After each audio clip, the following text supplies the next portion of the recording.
KPBS On Demand is supported by Paint Care, offering households and businesses in California more than 800 leftover paint drop-off sites for recycling. Quantities of 100-plus gallons of paint may qualify for a large volume pickup. Learn more at paintcare.org. Good morning, I'm Debbie Cruz. It's Thursday, May 8th. Senator Elizabeth Warren says the Pentagon does not do enough to protect Marines from predatory bank fees. More on that next. But first, the headlines. Qualcomm is ending its diversity, equity, and inclusion initiatives. An internal email last week from CEO Cristiano Amon announced a change. In the email, Amon explained the move is meant to comply with new regulatory requirements from the Trump administration. He wrote that the company's principles and values remain the same and that employees will be treated fairly. Long seen as a way to prevent racial discrimination, the administration says DEI programs are themselves discriminatory. The city of San Diego is losing millions of dollars a year undercharging private trash haulers. That's according to a new city audit. One reason is the city has not increased the fees it charges to haulers to match inflation. The audit also says the city is behind on recycling goals established by its Climate Action Plan. And as of last year, the recycling rate was 68%. The auditor recommends the city increase its hauler fees and create incentives for those haulers to boost recycling. A new UC San Diego study found the virus that causes COVID-19 originated and spread similarly to SARS in 2002. Researchers found precursors of the virus originated in horseshoe bats in western China and Laos 5 to 7 years before the first COVID-19 cases in humans in Wuhan. Researchers have long agreed SARS started in bats, then spread to other animals that spread it to humans. UC San Diego's researchers say they've shown COVID-19 started and spread the same way. The findings dispute the theory that the virus leaked from a Wuhan lab. From KPBS, you're listening to San Diego News Now. Stay with me for more of the local news you need. KPBS On Demand is supported by the San Diego County Toyota dealers, presenting the new 2025 Camry with refined design and performance. Visit your local Toyota dealer to learn more about all the features the new 2025 Camry offers. The San Diego County Toyota dealers. We make it easy.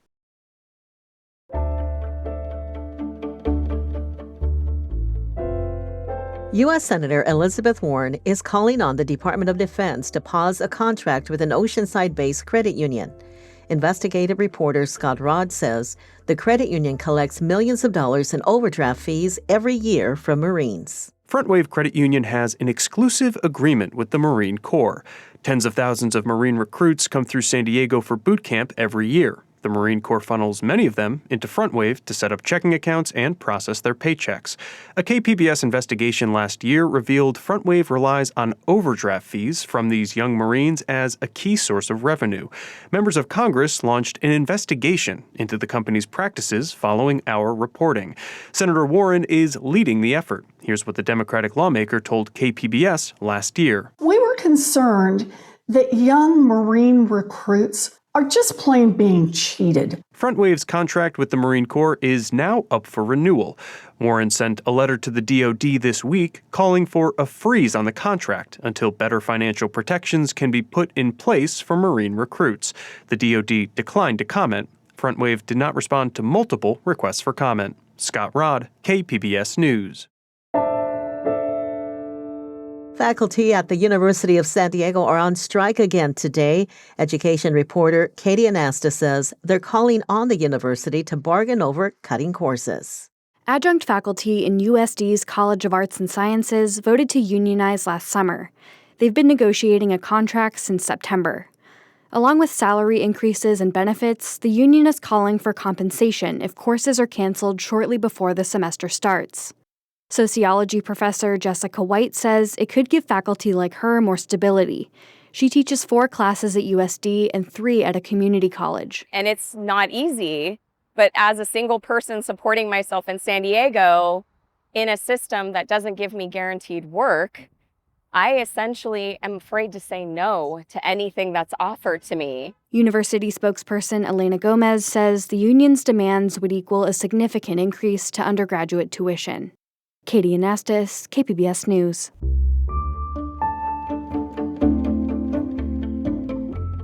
President Trump wants a baby boom, and he's mulling over ways to induce women to procreate, including promises of cash upon delivery.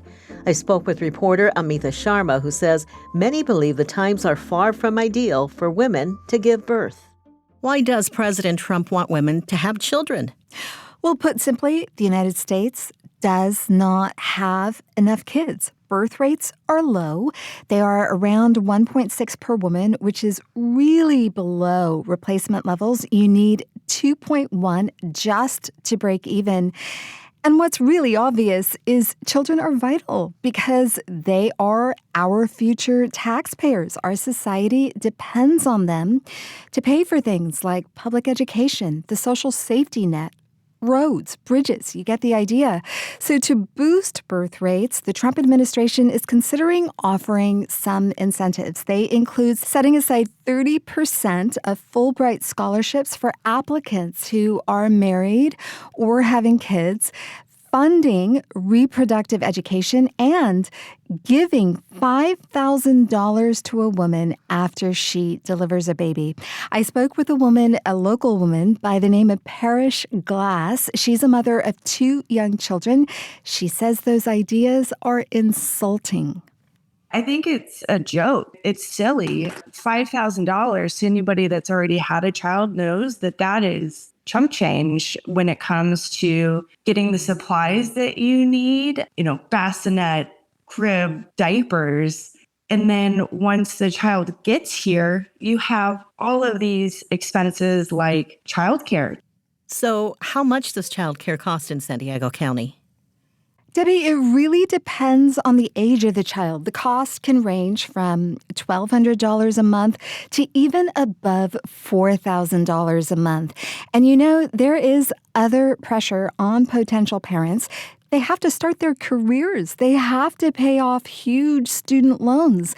They have to meet someone to start a family with and buy a home, at least in California, for a stratospheric price, which usually requires 2 incomes.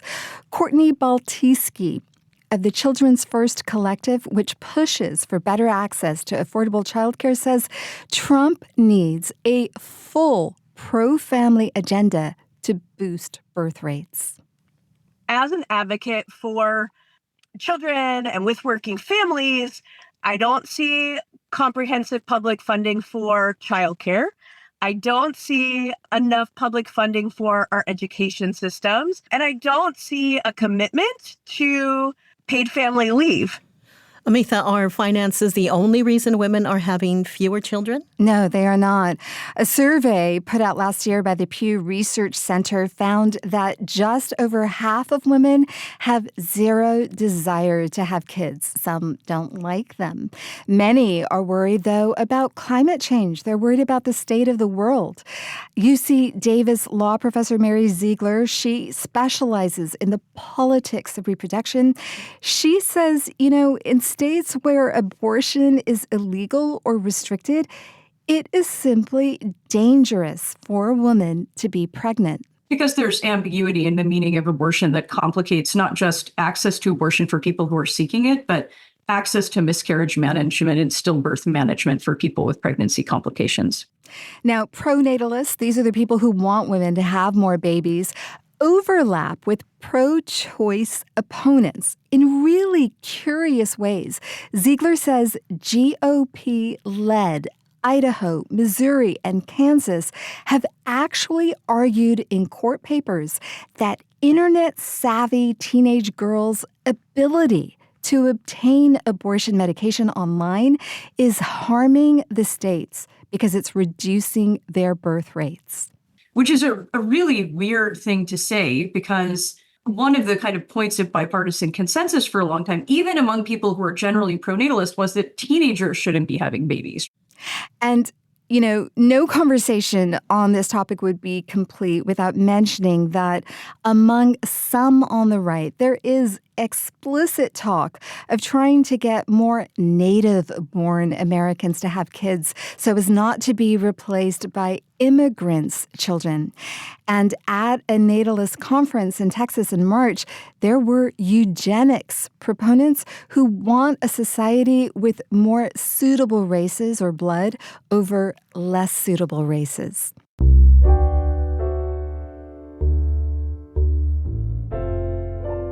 Plans for a 150-bed detox facility are sparking debate in San Marcos. Because of its proposed site, some residents want the city to find another place for it.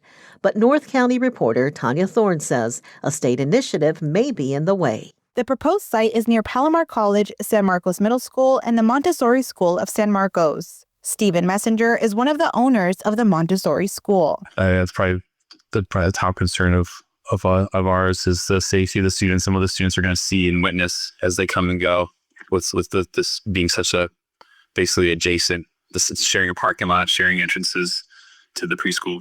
The Montessori School is on the property of United Methodist Church, which is where the detox center would be built. The church partnered with Interfaith Community Services. They would build and operate the center if they get the grant funding through California's Proposition 1, which voters passed last year to fund behavioral health treatment facilities. Greg Angel is the CEO of Interfaith. If we're fortunate to receive funding, then we'll enter into a deeper community engagement cycle, and the construction won't begin until next year.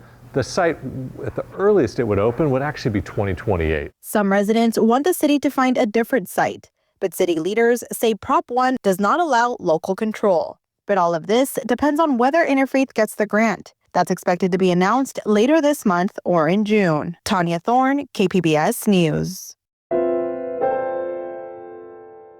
It's surprising to some, but La Jolla is not its own city.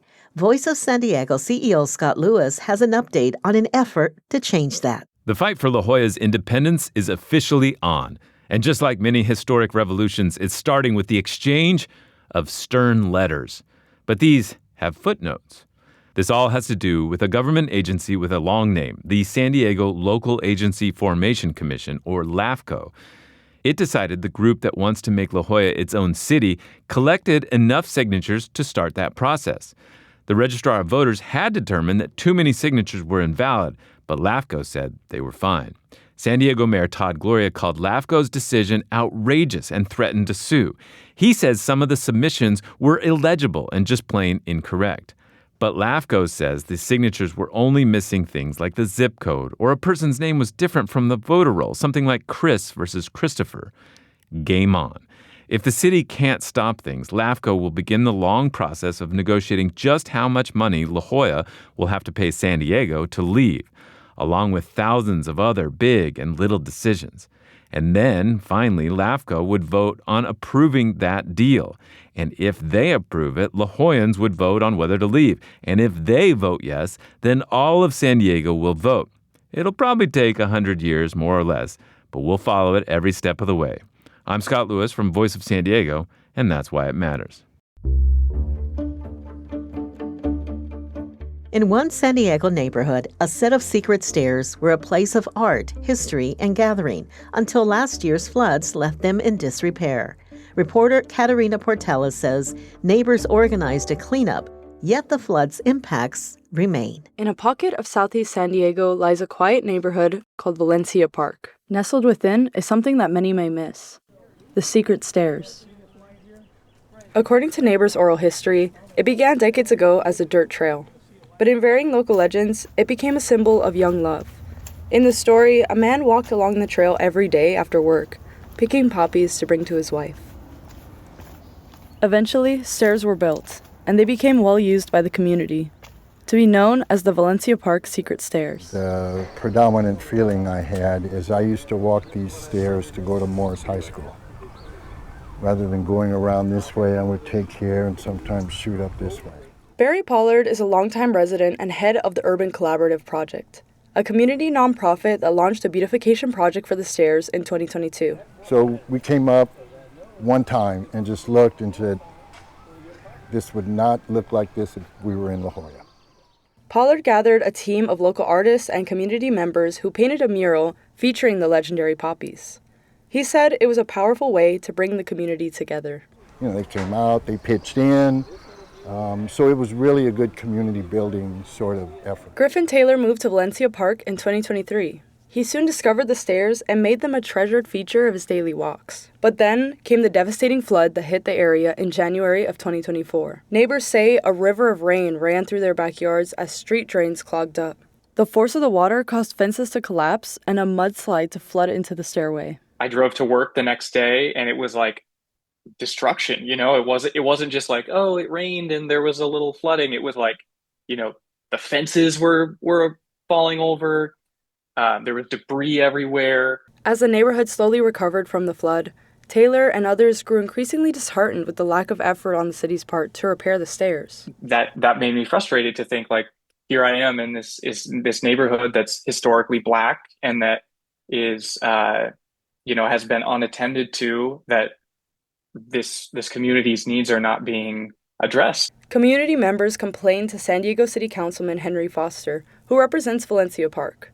Foster said the ultimate responsibility for the stairs maintenance lies with Mayor Todd Gloria. Gloria spokeswoman Rachel Lang told KPBS that a city community engagement specialist reviewed the complaints. They determined that because the debris came from property along the stairs, it was actually the property owners who were responsible for the cleanup. But residents and others dispute this. They say the city's failure to keep drains from clogging caused the flood in the first place.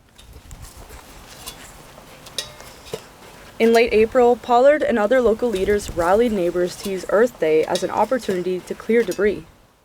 A representative from Foster's office who helped with the cleanup told property owners to reach out to FEMA for help. Tina Zaidan is one of the property owners. Her fence collapsed onto the stairs during the flood. She reached out to FEMA, but her claim was denied. So then I went to the city and was like, hey, the only reason this happened was because the storm drain was clogged, and that was April of last year, and now it's a year later, and I just heard back saying that they denied the claim with no explanation. She looked into fixing it on her own and was met with staggering costs. The quotes I got were upwards of $150,000, and I was like, well, obviously, we can't just afford that, so we need help to do that, especially because it wasn't our fault. Residents and advocates say the stairs are a cautionary tale that speaks to the lack of city maintenance in the area.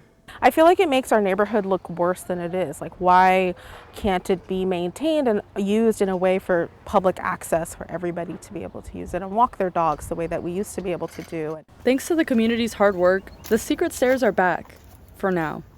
For KPBS, I'm Katerina Portela. Some of California's best state parks are right here in San Diego County. That's according to a new poll from the California State Parks Foundation. Anza Borrego Desert State Park was named the best in the state for wildflowers. And if you want to go on a picnic, the poll says there's no better park than Torrey Pines State Beach. Other San Diego State parks earning honorable mentions include Palomar Mountain and Cardiff State Beach. That's it for the podcast today. As always, you can find more San Diego news online at kpbs.org. For your next listen, check out the KPBS Midday Edition podcast. They'll be talking about the GI Film Fest and more. I'm Debbie Cruz. Thanks for listening, and have a great Thursday.